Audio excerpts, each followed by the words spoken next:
Hyderabad కోకాపేటలోని Allu cinemas లో స్వాతంత్ర దినోత్సవ వేడుకలు ఘనంగా జరిగాయి.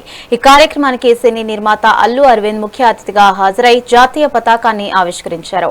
ఈ వేడుకల్లో హీరో అల్లు శిరీష్ తో పాటు పలువురు ప్రముఖులు పాల్గొన్నారు. ఈ సందర్భంగా అల్లు అరవింద్ భారతీయుల స్ఫూర్తిని చాటుతూ తన దేశభక్తి భావాన్ని పంచుకున్నారు.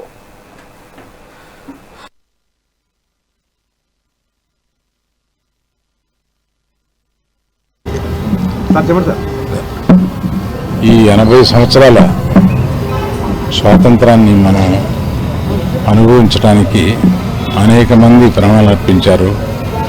అనేక మంది దీన్ని కష్టపడి తెచ్చి మన చేతికి ఇచ్చారు. వాళ్ళందరినీ ఇవాళ ఒకసారి తలుచుకుందాం.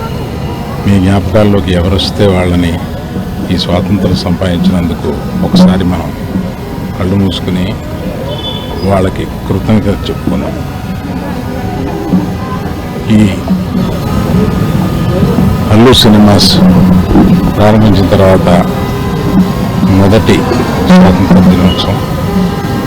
ఇట్లాగే ప్రతి సంవత్సరం మేము ఇక్కడ స్వాతంత్ర దినోత్సవం జరుపుకోవాలి. ఇలా మేము అందరూ అటెండ్ అయ్యి దీన్ని సక్సెస్ఫుల్గా చేసినందుకు కృతజ్ఞుడిని. అన్ని సంవత్సరాలు ఇలాగే చేయాలని అభిలషిస్తున్నాను. Thank you. ఈ ఇండిపెండెన్స్ డే రోజున మన father of the nation Gandhi గారితో పాటు ఎంతోమంది స్వతంత్ర పోరాటంలో పాల్గొన్నారు. వాళ్ళని కూడా యూత్ వాళ్ళందరి గురించి కూడా చదవాలి, వాళ్ళని కూడా గుర్తించాలని కోరుకుంటున్నా. మన వల్లభాయ్ పటేల్ గారు కానీ, లేకపోతే భగత్ సింగ్ గారు కానీ, లేకపోతే అల్లూరి సీతారామరాజు గారు కానీ, లేకపోతే వీర్ సావర్కర్ గారు కానీ, వీళ్ళందరి గురించి మన యూత్ అందరూ చదువుకుని తెలుసుకుని వాళ్ళని కూడా ఇలాంటి రోజుల్లో గుర్తించాలని కోరుకుంటున్నాను. Thank you.